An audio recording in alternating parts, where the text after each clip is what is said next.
Good evening. Good evening. And welcome back to our weekly webcast.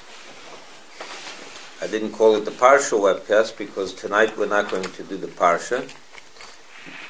In honor of Pesach, which is 1 week away, this will be the last class before Pesach, we will study some of the Haggadah. And hopefully this will enhance your Seder a little bit. We're going to talk about two topics tonight. One, a general topic that explains the whole experience of Pesach in our days. And then we'll talk about some of the details of the customs and the things we do and why we do them that way. So let me start with a general idea that will clarify the whole meaning of the Seder as we do it today and what exactly it is that we are doing. But in order to do this, before we do that, I will ask you a number of questions that jump at you when you read the Haggadah. Some of them you've heard before, some of them perhaps not. The beginning of the Haggadah, or at the part that we call Magid, in the night of Pesach, there are 15 things that we do. You're familiar with the 15 things? We make Kiddush first, then we wash our hands. Not for bread, because we're not eating any matzah yet. We wash our hands because we're about to eat a vegetable dipped in the liquid, in the salt water. And the halacha is that before you eat anything that is dipped in liquid, you have to wash your hands. Like you wash for bread, but you don't make a blessing. This is true all year round. If you eat a pickle, you have to wash your hands before you eat a pickle without a fork.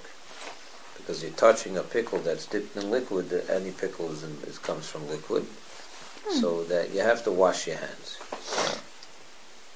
That's why you'll see a lot of religious people, before they eat a fruit, like a peach or something like that, they'll wash it first, right? You rinse off a fruit, and then they'll dry it.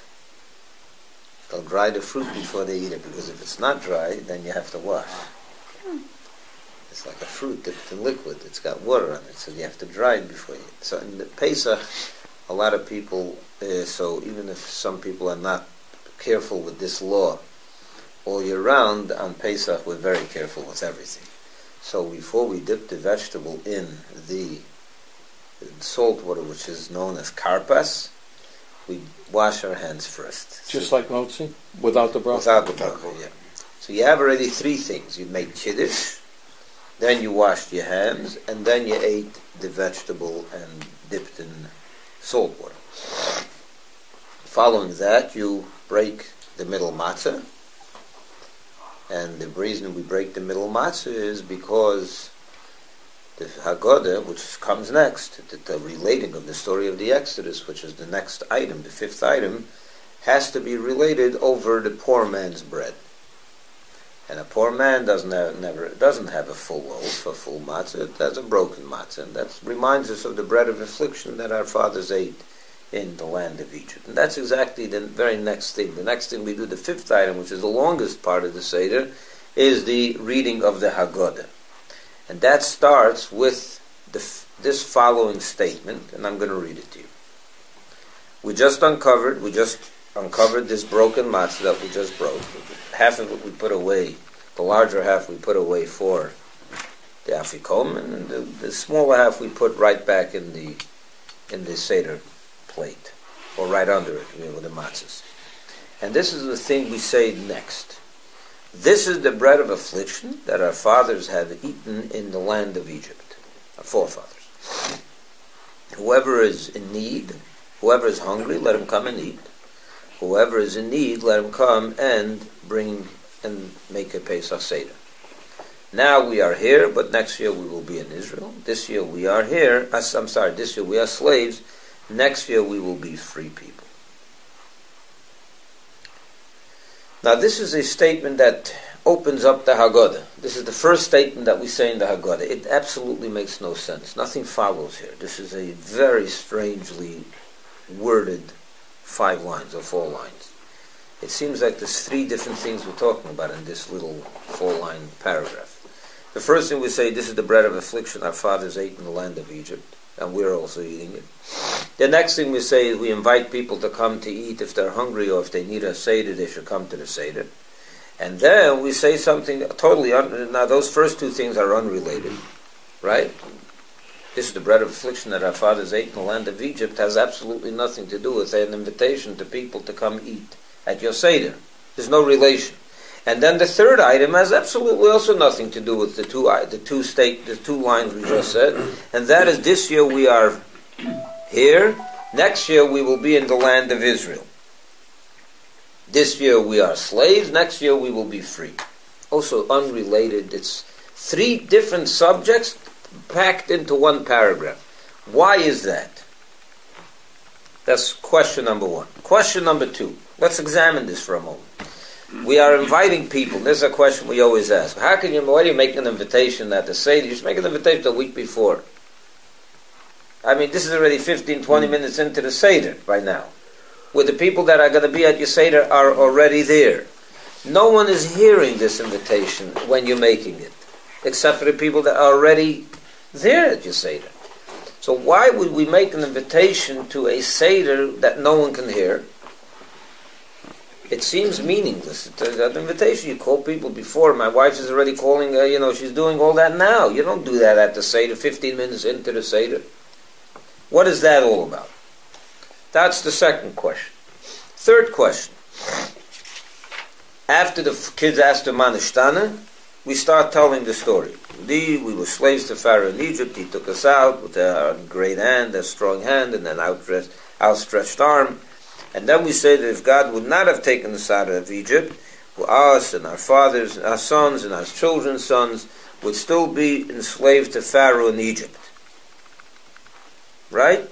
That means if God wouldn't have taken us out, then we would never go out. We would still be there.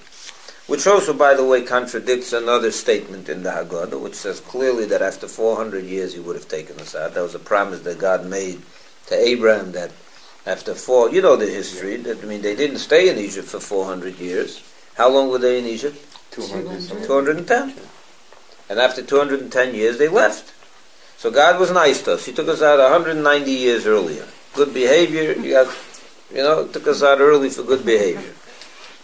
Not so true. That wasn't such good behavior back in Egypt, as you'll see soon. But so He took us out. He was nice. He cut it short for 190 years. But had He not done that, so we'd be there another 190 years, and then He would have to take us out, whether He likes it or not. Because even if we were not behaving, He has to. He promised Abraham for 400 years. That's it. So what do you mean over here that if He wouldn't have taken us out, we'd still be there today, 3,500 years later? So one page contradicts the next page. That's question number 3. Question number 4. This is also a famous question. Why do we tell the wicked son that you would be if you would be in Egypt, you wouldn't come out? Right? That's what we tell him. We knock out his teeth, right? When he's bleeding, you tell him, you should know if you would be there, we wouldn't take you out. Kid's gushing blood, you just knocked out his teeth, right? You saw that piece, right? You know it says to knock out his teeth. Mm-hmm. The Haggadah doesn't say that? Yeah. Rabbi's does. It's not that Rabbi's does. Every Haggadah says that. You should blunt his teeth. Blunt his teeth out. Yeah. Doesn't say it in the Haggadah. It may not say it in that English verbiage, but 100% says You never it. saw that? I I don't. I probably remember. did, That's but in I don't remember. it's in the Haggadah. 100%. If they took it out, it's the latest, No. modern Yeah. Haggadah's extracted that piece. It's in there. But Even in it's the in the Maxwell shorts. House That's what I was Haggadah. going to say. The Maxwell right. House. It has it. It does have it. It Yeah, has it. yeah. Yeah, okay, so then it has it. I'll look when I go home. Here, it's in there. So you knock his teeth out, he's bleeding. And now you tell him, you should know that's not enough. But if you would be in Egypt, we wouldn't have taken you out. Okay, so that also is a question why we would be so harsh on this child. I mean, after all, he came Be nice to him, say something Well, encouraging. he's the wicked one. The wicked one, but still, would you there. say that to your son even if he was wicked? Oh, that was fun to pick out the wicked one every night. Yeah, but would you ever say that to your son and mean it? No. No. No. Okay, so but you do. You picked out the wicked one, and then you told him this. They read it. They They read it.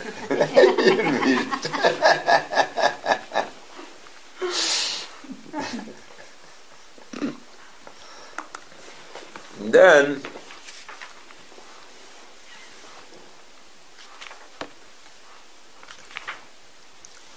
so number one, I want to explain all that. Then there's another question. In the Manishtana. Manishtana, you ask 4 questions. What are the 4 questions? There's an introduction question. Why is this night different than all other nights? And then you detail 4 differences. One is that we don't dip anything in the other nights of the year. There's no dipping. And this night there's 2 dippings. What are the 2 dippings? The vegetable in the salt water and the mortar in the charosas.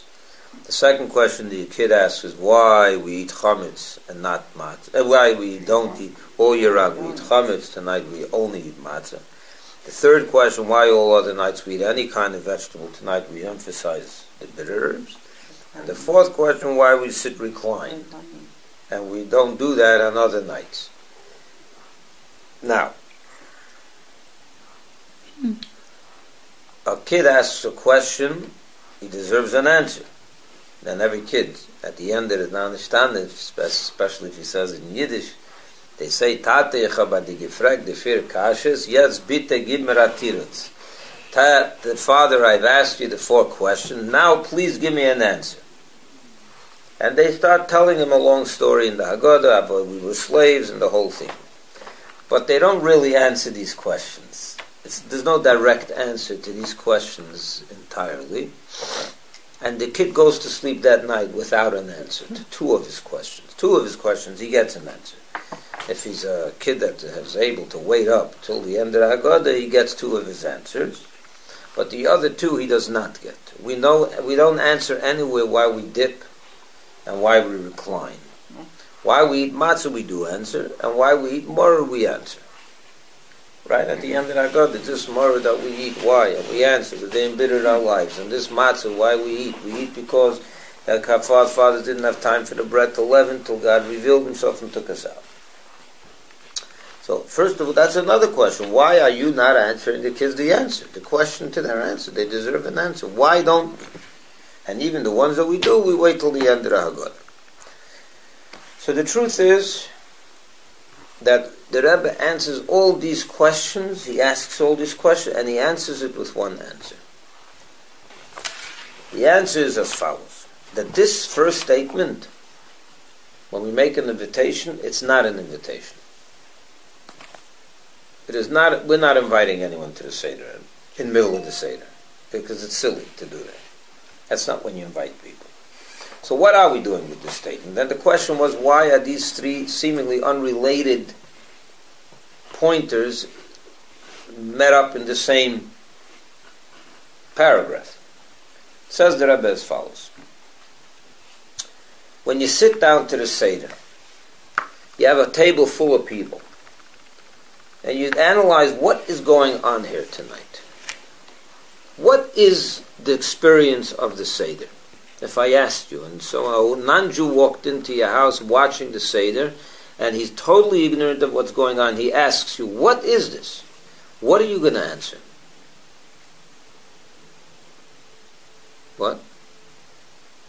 You're celebrating freedom, right? We went out of Egypt, we're celebrating tonight the fact that we became free people, right?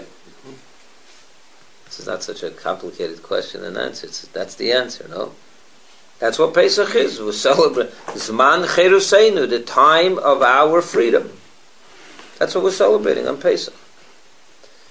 And everyone is sitting around the table is getting into the mood of the Seder. You're now after Kiddush, you have to wash your hands, you dipped already and you broke the matzah. We're getting into the story. And we're saying to ourselves, we're going to now tell the story of our freedom. We are free people. jumps up the inquisitive student or participant of the Seder and says to the father, the man of the house that's leading the Seder, and says to him, what are you talking about? What kind of freedom? We're not free at all. What kind of freedom? So you say, well, we live in a good country that lets us observe Torah, lets us observe mitzvahs, and the government is very nice to us. No, we're able to do whatever we want. We're relatively free. Or not even relative. We were pretty much free. So that you can answer if you live in America in the 20th century. But what happens for the Jews that led Seders in Rome and in Spain and the Inquisition and in Germany and in Russia and communism? There was no freedom, there was no nothing. Sitting down in the middle of Moscow in 1900, in 1925, with Stalin on their neck, and the father is getting all the kids around the table with his guests, and we're free. What free? When free? What are you talking about? The people around the table don't know what are you saying? Free? What free? We're afraid. We pull down the window shades so no one should see us doing this. Otherwise, we'd be in jail tomorrow morning. What are you talking about? So freedom. So that's the question. That's the obvious question that jumps at any normal person taking this evening seriously. What in the world is this? That question is answered in this first statement. The man that's leading the Seder makes a declaration. My friends, your question is a good one. And indeed, we are still inflicted. This is the bread of affliction. We have not yet gotten out of Egypt at all. Out of we're not free. In fact, it's even worse. There's people that don't have what to eat. They're needy. They're hungry. And we have to keep telling them, inviting people. There's people that don't have where to go to Seder. There's people that don't have what to eat. They need help. They need funds. They need this. This is not an invitation. This is a declaration, a statement of a reality check. You're right, he tells the people that jump up and say, what freedom, when freedom? We're not free. This year we're not free. This year we're here. We're not in Israel yet. This year we're slaves. We're not in Jerusalem yet. So we're still in exile, is what we're saying at the beginning of the whole experience. My friends, this is not about physical freedom. We're not free at all. There's hungry people, there's sick people, there's problems, there's kids with cancer in the hospitals, there's people dying left, right, and center. Tzoros al gabe tzoros, tzoros on top of tzoros. Now the kids hear this, so wait a minute, so what in the world is this? He starts asking, what? You're telling me that we're in darkness, we're in night, we're in exile, we're still in exile. So he starts asking, why are we still in exile? Why are we in such a long exile? Why is this exile? We've been in exile before, but it wasn't ever like this. This is long, 2,000 years already. All we do is we eat bitter herbs. This whole 2,000 years is one long mortar. Why do we have so much mortar this time? And we don't have any respite from it. That's what these four questions really are talking about. It's not just a question about dipping a physical piece of vegetable in a physical piece of in salt water. The kid is asking, why do we have to dip so much? Why in this exile there's so much tears, there's so much salt water? Why is there so much salt water in our exile? Salt water represents tears, as you know, right? Why are we still full of tears? Why do we have to keep crying? Why are we in this exile? There's so much salt water in the Jewish experience. There's so much more bitterness in the Jewish experience. Why is this bitterness so much worse than any other exile that we ever had? We've been in a period of night before. Night represents exile. Day would be revelation, redemption. This night is long, is what he's asking. You're right. Why are we in this night?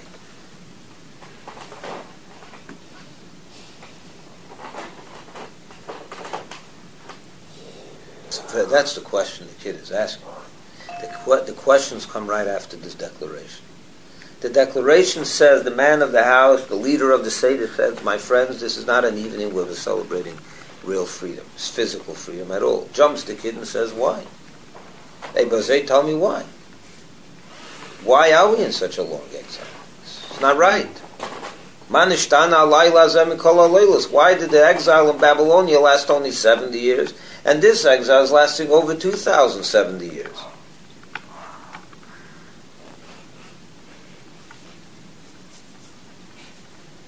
Why are we in Auschwitz?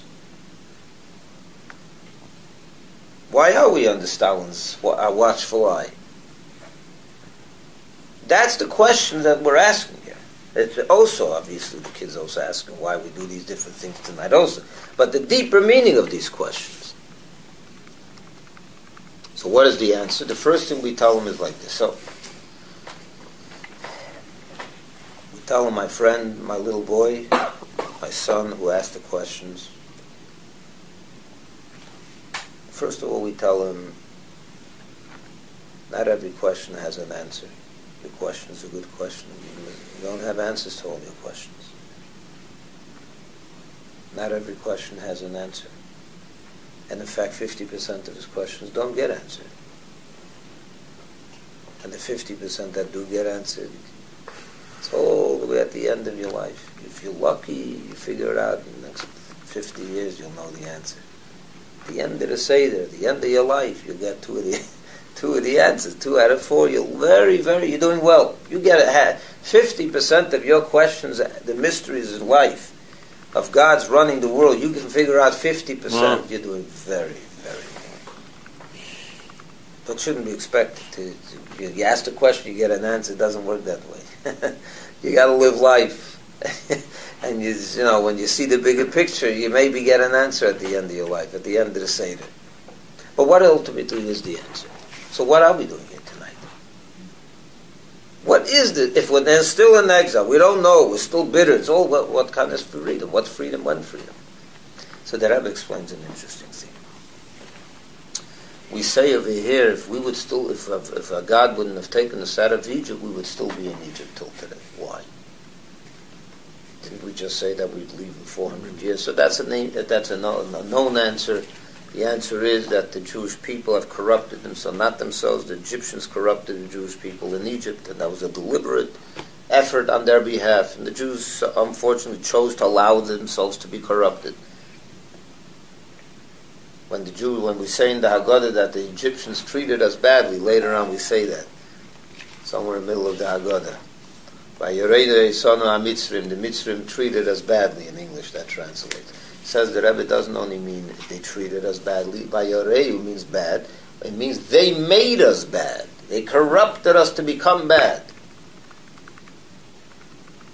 What does it mean that we became bad? So there's a famous statement. The rabbis tell us that if God wouldn't have taken them out, that moment it would be over. Why would it be over?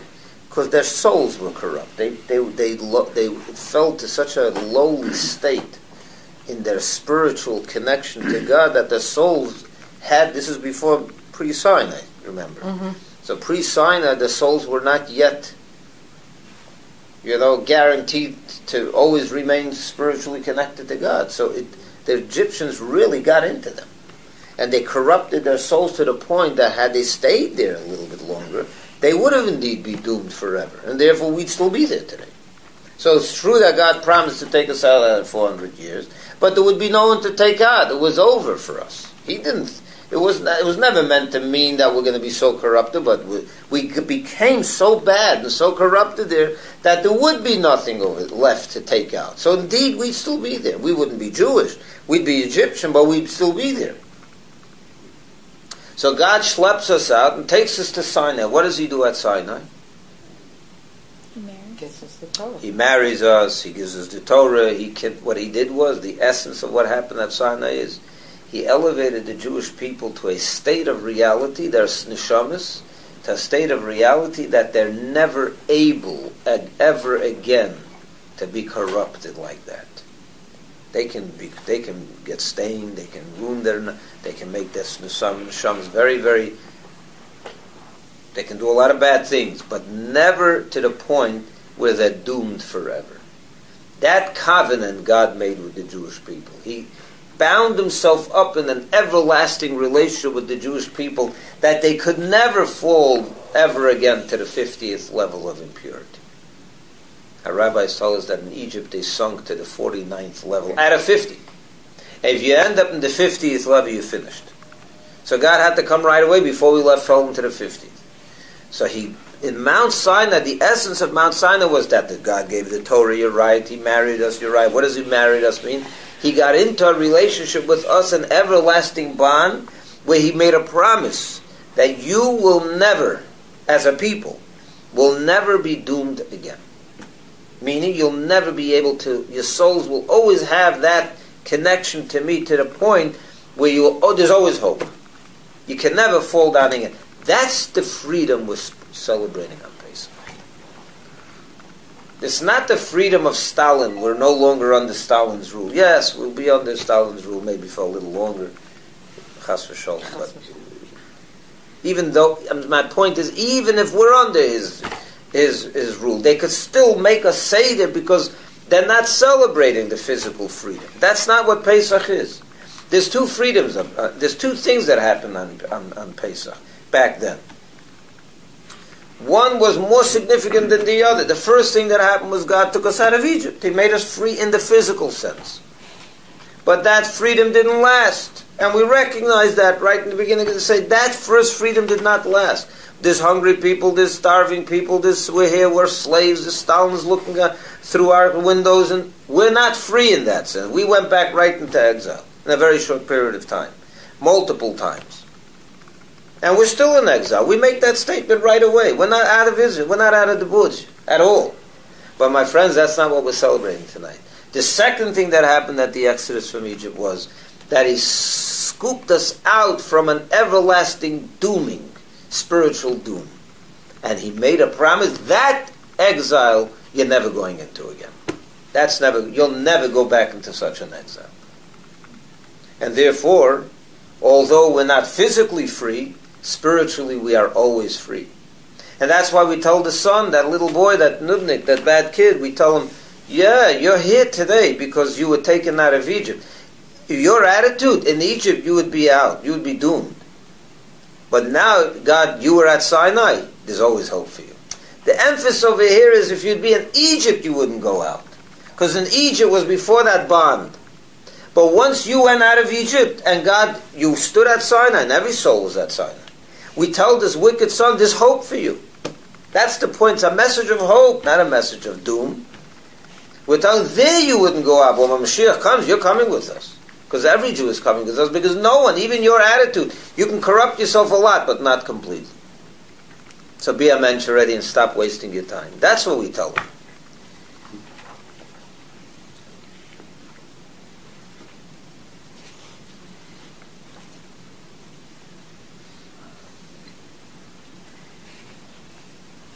And there you have a whole different Pesach. It's a different Pesach. It's a Pesach about Yiddishkeit. It's a freedom to be. You became Jewish.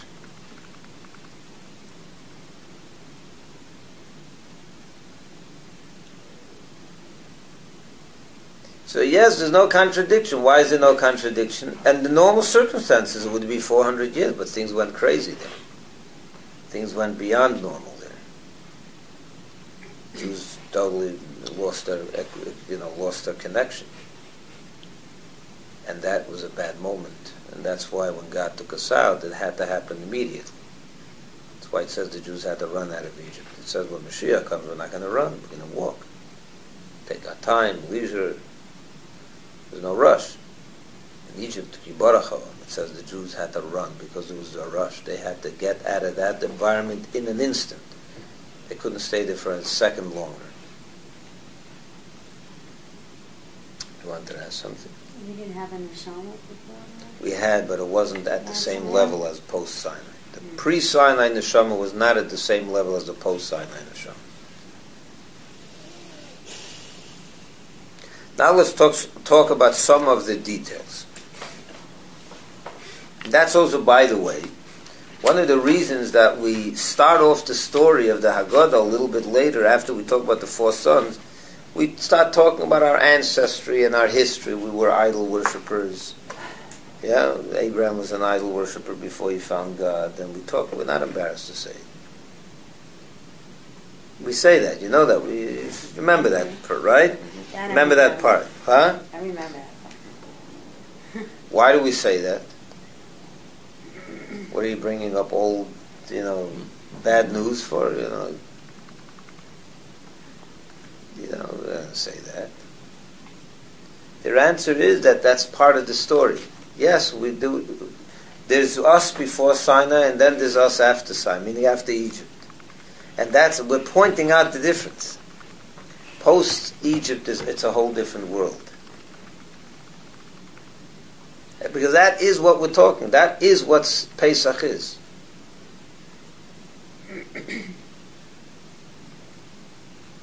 So to the question that the kid asked why we're still in exile, we don't know why. This is a good question. That doesn't have we're not answering that tonight.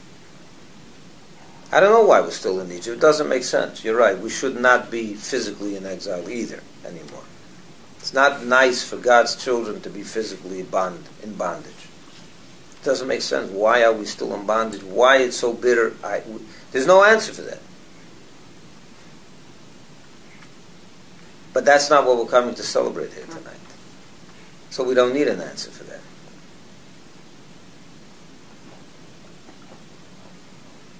Now let's talk about the wine and the matzah.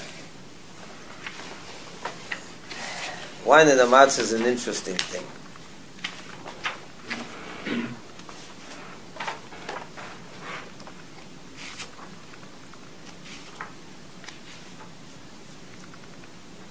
How many matzahs do we use on Pesach? 3. We got the Seder, 3. And cups of wine, we have 4.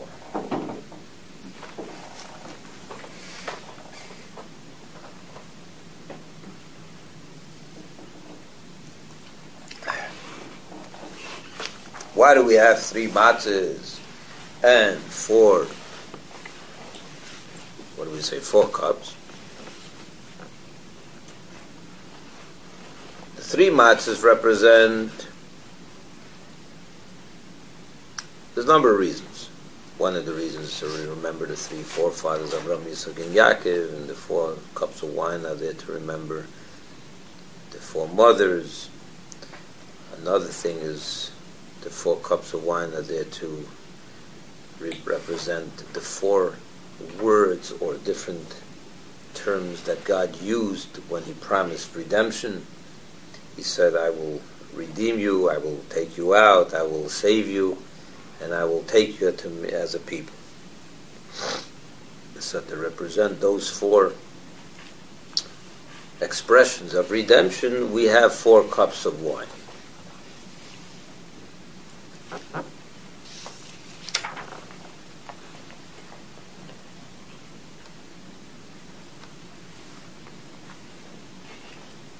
So the question that some of the commentators ask is an interesting one.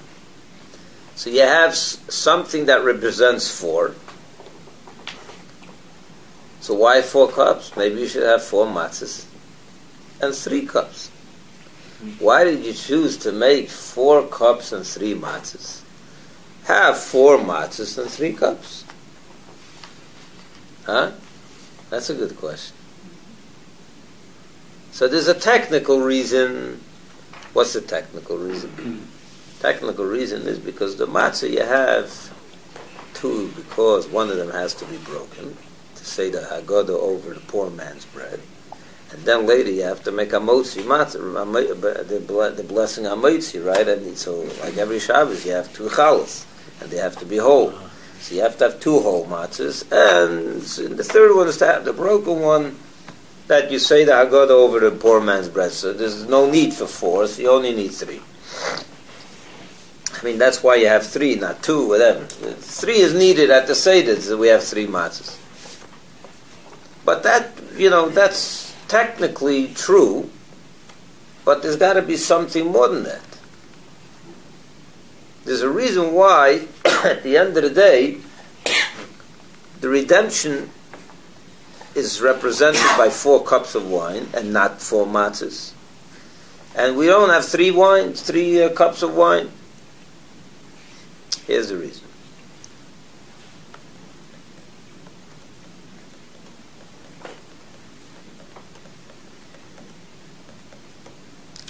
What is the difference between matzah and wine? First of all, let's analyze the four expressions of redemption. What does it say there? I have taken you out. When did that happen? On Pesach, right? I have saved you. When did that happen? On Pesach. I have redeemed you. When did that happen? On Pesach. I have taken you as a people. When did that happen? No, that happened in Shavuos. That happened in Shavuos. I've taken to you to be my people. That happened in Shavuos. At Mount Sinai, God made the Jewish people His. He said on this, when they were there, you'll be to be a treasured nation. He made them His people at Sinai. So in these four expressions of redemption, three of them happen in Egypt. The fourth one happens at Sinai, right? Now, what is the difference between the first three and the last one? You follow me? What is the difference between the first three expressions, that which happened in Egypt, and that with the fourth which happened at Sinai? It's very simple. In Egypt, it was all God's doing. Right? He took us out of Egypt. We didn't go out of Egypt. We didn't. In fact, the Medrash tells us, you mentioned it many times, that when they were in Egypt, when they were at the sea, and the whole thing over there with the Exodus from Egypt, the angels complained to God. It's not even fair what's going on over here. You're killing their firstborn. You're killing all the Egyptians in the sea. You Jews, why are you doing that? Why? Because they were so bad? The Jews were any better? They complained. They were everyone's idol worshipping. Everyone is doing all the bad things. What are you doing over here? It's not even fair. This is what the angel said.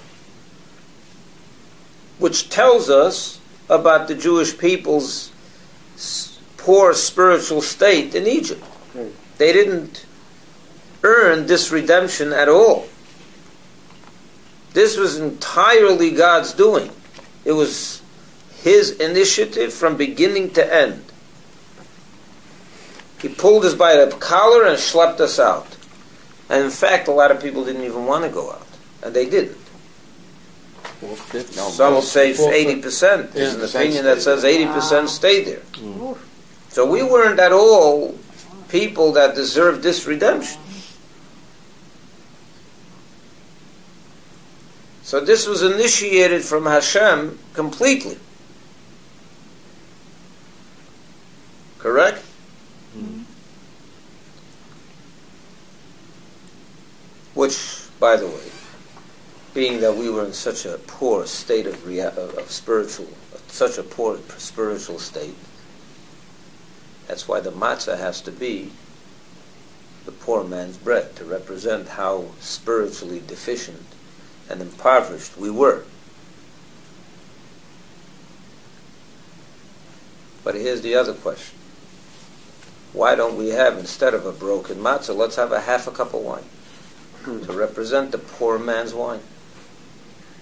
Why is it that the matzah represents the poor man's bread, but the wine is full cups, and there's, it's great, 4, not 3, full, not broken. The matzah is 3, broken. The wine is full and 4. There is a relationship between the matzah and the number 3 and the wine and the number 4. And here's the relationship. The fourth expression of redemption was which I mentioned. I took you to me as a people. And as I mentioned, that happened at Mount Sinai. What was the difference between the Jewish people's spiritual state in Egypt? We just determined it was a disaster. It was very poor. And the Jewish people's state at Sinai was the world of a difference. After they left Egypt, they started counting in anticipation when they're going to receive the Torah. And they began, by Moshe's and God's instructions, to spiritually prepare for Matan Torah, for the giving of the Torah. And how many days after the Exodus did this story of the Matan Torah happen? 50. 50 days. That means they prepared for 49, and then on the 50th day, God gave them the Torah. Our masters tell us, our sages tell us that those 49 days, they took the initiative. And they began to turn themselves around and become spiritually prepared to receive the Torah. So by the time they were at Mount Sinai, they were fully prepared to receive the Torah. So no longer are they in this poor spiritual state. They were already in a very rich, elevated closeness to Hashem. So again, the fourth expression of redemption that happens at Mount Sinai, the Jews were no longer in a state of impoverishment. They were already on a much, much higher level, yeah? Then they built the golden calf. That was after. That was I know. Yeah, true. So how high could have they been? They were, and they descended again. That happens too. Yeah, you're right. You have a good question. Yeah, how many days was that after? 40 days. 40 days. Yeah.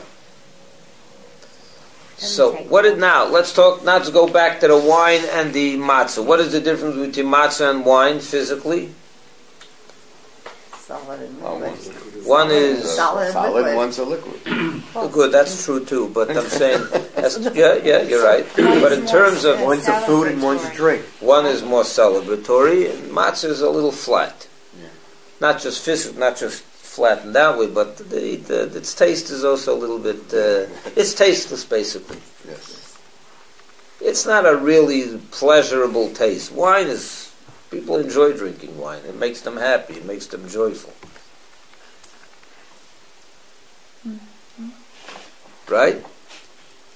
Matzah, you do it because Hashem said to do it. There's no great pleasure in matzah. Oh, did you taste tonight's matzah? You know, this is, wow. This I never is, heard anything. it's not I chocolate can't covered. wait to get my matzah. Yeah, right.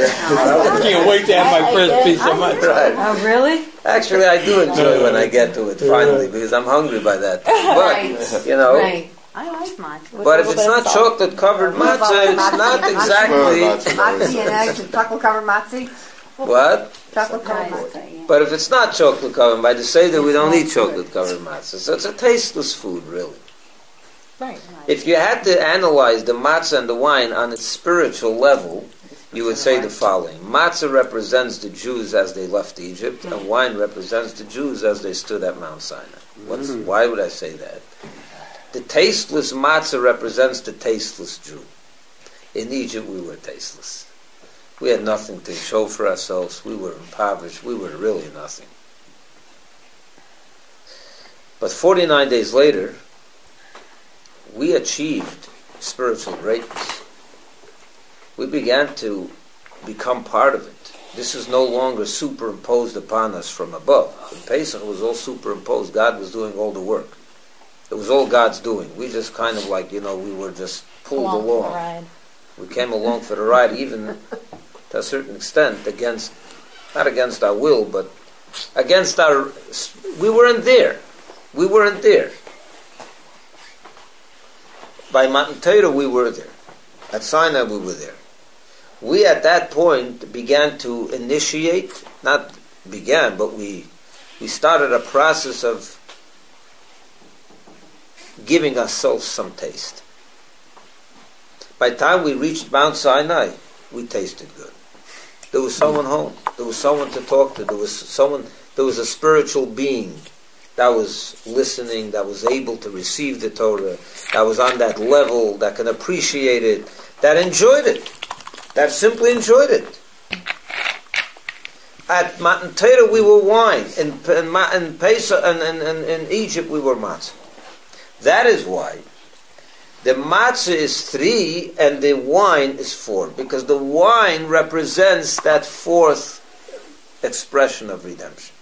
The fourth expression of redemption is us, our doing, not so much God, or both of our doings. God took us for Him to be a nation, but we rose to that occasion. We were a cup of wine. So the wine represents that fourth expression of redemption.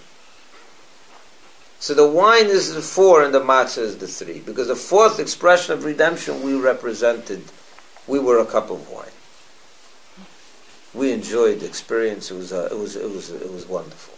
We were happy. God was happy. Everyone was drinking wine. It was great. But by Pesach, when God schlepped us out of Egypt, as Scott was saying, we were almost in the abyss.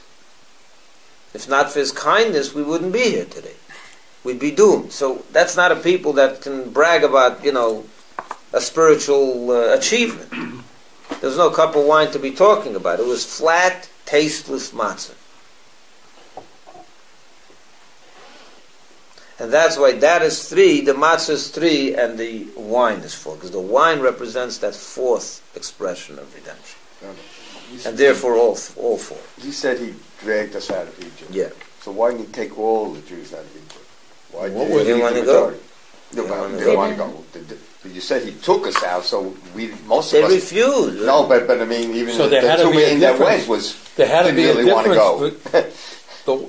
The ones that did go Yeah. had to be capable. The ones that did go brought us the Pesach offering. Oh, okay. Those that brought the Pesach offering Okay. were redeemed. Okay. Those that There had to couldn't be a difference couldn't between. get themselves to do Yes, that that's what I even, wanted to. That's what I There had to be wanted a to difference were between. lost. Okay. So they had something. They were lost. Because they were more scared of They the were scared, Egyptians. intimidated, whatever the reason is. Goodness gracious. We ate matzah way You'd be before 100 this. million people today. This is not where matzah came. Babylonia wouldn't be able to defeat you. The concept of food of the food matzah? Of course not. There was matzah in times of Abraham. You don't have to go. Torah mentions that they all gave them through history. matzah. Yeah, we would have been A load. Yeah. Fed the angels that came to Just visit by him our matzah. generation. So then why is Just the by, story that he didn't have time to by write and Auschwitz. all So that? that happened. That's what happened. Yeah, And the what difference- happened. In other So it words, wasn't No, supposed but to I'm be saying matzah unique. then, and it was supposed to This be didn't bread. happen, They how just many didn't have more- time to they didn't write have time to rise, so they They all flew, they went ran, out. so the Probably all the matzah people didn't. that had all these calamities happened to That was what happened. That's the story. much more numerous. It would have been bread. They ate bread in Egypt all day long. They made dough, and they were planning for it to rise and bake a nice, bagel. But God came too quick for that bagel to become a bagel, and it became a matzah.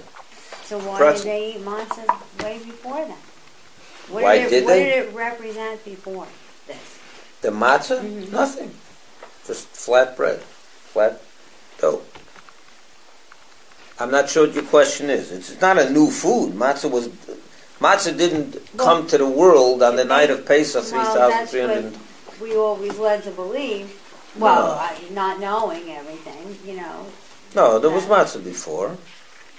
It's mentioned in the Bible. As I said, Lot fed his angels matzah. Incidentally, it says that the reason he fed them matzah was because it was Pesach. Oh, That's what really? Rashi says. Wow. Even though Pesach was But 400 they years later. They kept on the mitzvah. That's a whole separate discussion. Right. Was there also an analogy? Pesach before Pesach, right? 400 years Well, there's a before lot Pesach. of things out of order. Yeah. No, No, that's no, not no, out of but order. Abraham- That happened before Pesach. That was 400 years before the Exodus. They weren't even in Egypt yet, and they're celebrating Pesach. Go figure that one out. Was there Because also Pesach's always been.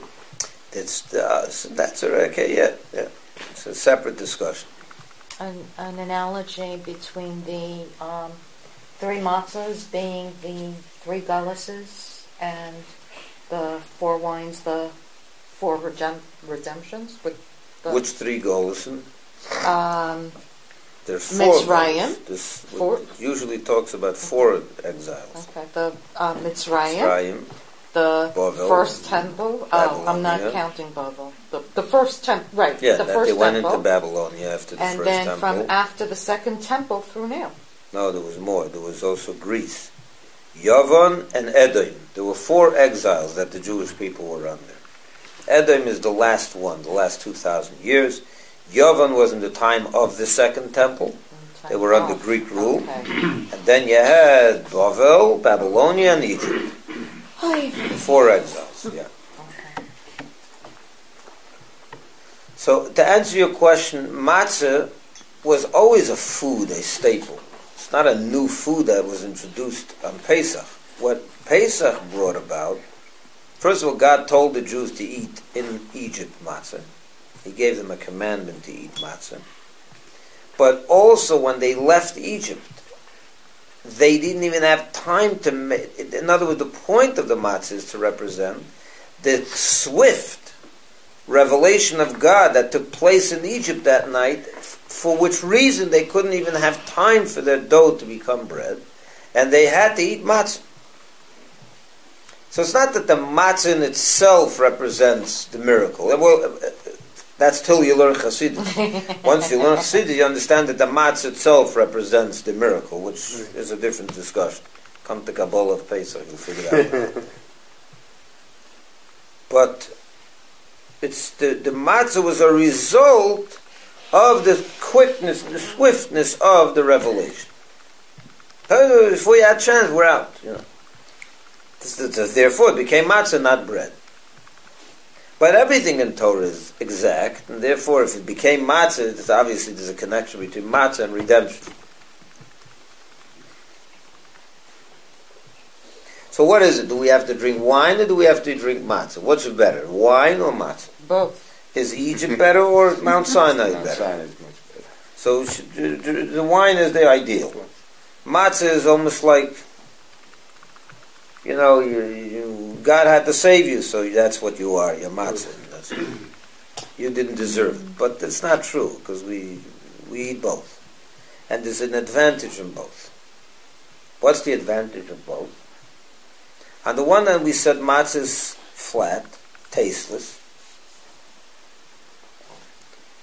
and therefore represents the affliction state of reality that the Jewish people were spiritually in, right? Deficient completely, without any mitzvahs, that were totally, you know, devoid of any spiritual advantage. So matzah seems like not a good reality.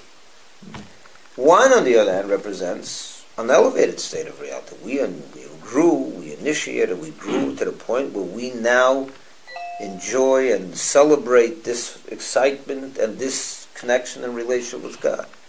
So by all accounts, wine is the way to go. Says the Rebbe in Asicha that no, you need both. Because there's an advantage in the matzah. What is the matzah? It's tasteless. Matzah represents something else also. To remind Humble. Not just humility, true, it's humility, but it also represents something else. In the Hasidic vernacular, it would be the difference between Kabbalah Seil, which means to accept upon yourself the yoke of heaven, just because it's heaven, talking. And then there's another thing, Havana v'hasaga, which means understanding and grasping. The difference is as follows.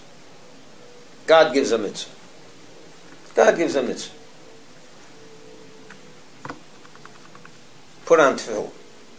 Keep Shabbos. There's two ways you can approach that mitzvah. Like a kid. A kid has no idea why you have to keep Shabbos. He just knows his mother told him he has to keep Shabbos, so he keeps Shabbos, or God told him. And then you can be like a mature adult who understands the value of Shabbos, the meaning of Shabbos, the deeper meaning of Shabbos, the depth and beauty and all the elevated explanations given for Shabbos. You grasp it, you understand it. How does the kid celebrate Shabbos? Kabbalah says he accepts it upon himself. God said, I stopped working. I don't play with my Nintendo. Now, a kid doesn't know Chachmas. God said this. My father said it. That's what you do. You put away your Nintendo, you shut off the computer, and it's Shabbos. An adult doesn't just shut off his Nintendo. He does. He shuts off his computer and his iPhone and his gadgets, but he knows why. He understands and enjoys the experience because there's some understanding. He's part of it. It penetrated his intellect and therefore his emotion. He's emotionally involved. He loves what he's doing. It's a cup. Every Shabbos is a cup of wine to him. It's a pleasure to do Shabbos. It's a pleasure to drink that cup of wine. He knows why he's doing it. When you know why you're doing something, there's much more excitement than if you don't know why. Right? Ask any adult. Tell me why, I'll do it. I love it. You don't tell me why, it's a drag. It's like the matzah and the wine. Matzah doesn't taste good.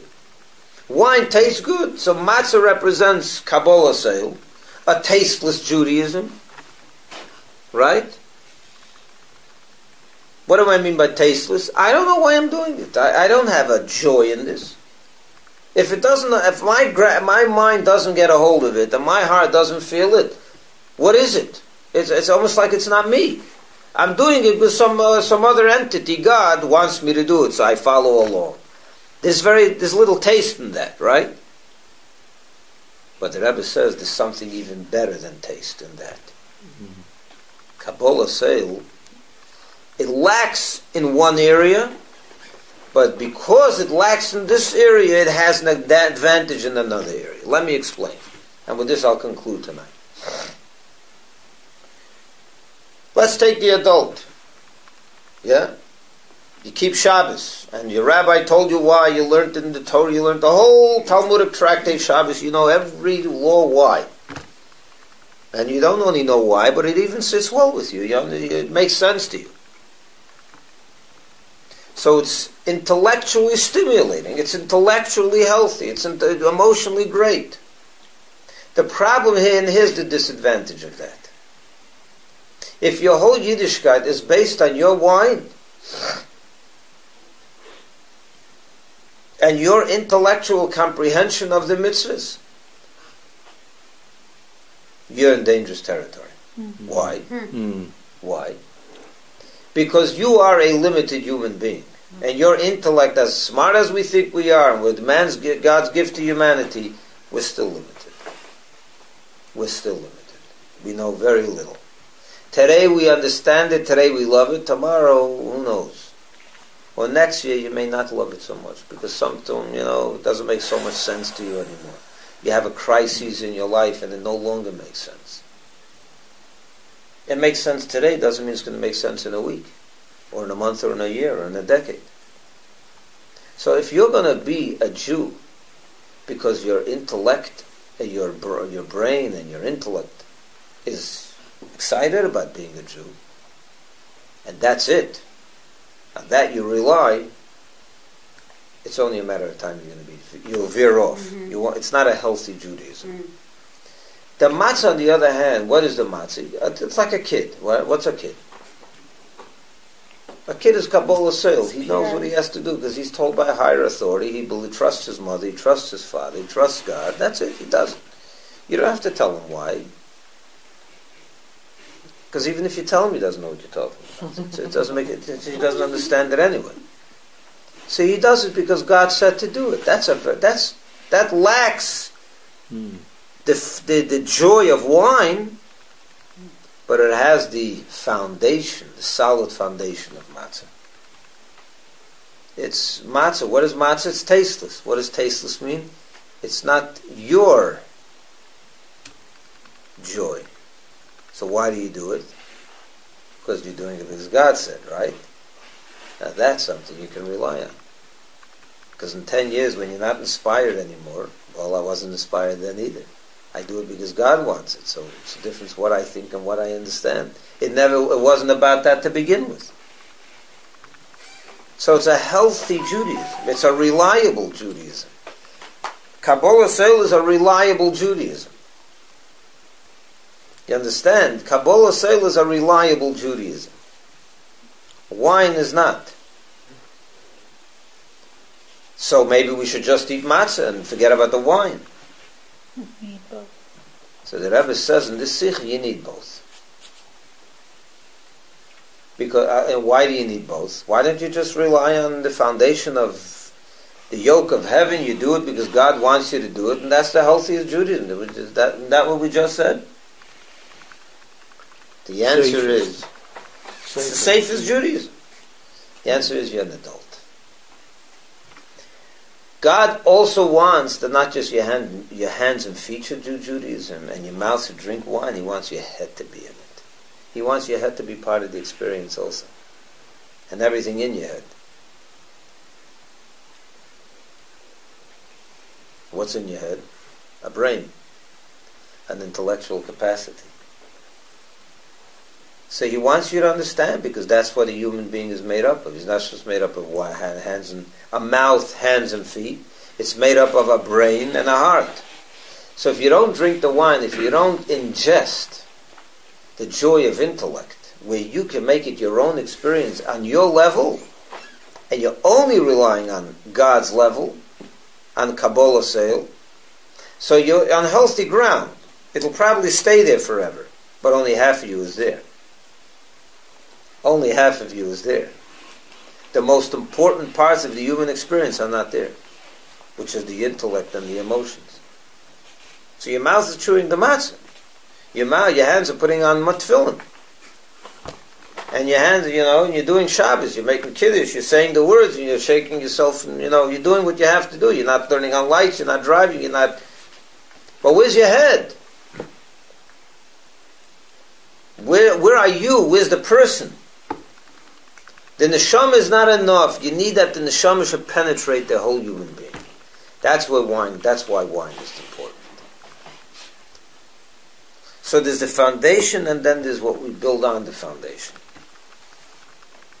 Walls of a house, he's a contractor. When you will build walls without a foundation, it falls apart. Right? You know that. If you don't have good foundation, the house crumbles. You have Judaism without Kabbalah sale, the Judaism crumbles. You're relying on your own intellect, on wine alone. It's not going to be there for long. But a foundation without walls, what is that? So you need both. And that's what Pesach is. Pesach and Shavuos are linked together. The three first expressions of redemption are God's initiated, God's doing. The last expression of redemption is our initiation. When we rose to the occasion and reached Mount Sinai and reached a new level of reality. Matzah and wine have to be in the same Seder. A Jew cannot rely on one without the other. That's why learning is wine. The learning is wine and the enjoyment is wine. That whole experience is wine. But it's not built. That structure is not built on solid foundations of Kabbalah. So God wants me to do that. That's why I do it. If you don't have the matzah, you're not going to have wine for long.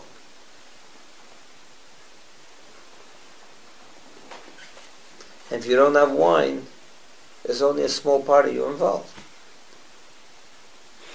And that's not what God wants. He wants our brain, our intellect, our emotions. He wants us to be a full cup of wine. Now go, you have yourself a good Pesach and enjoy your Shlomo and a pleasure.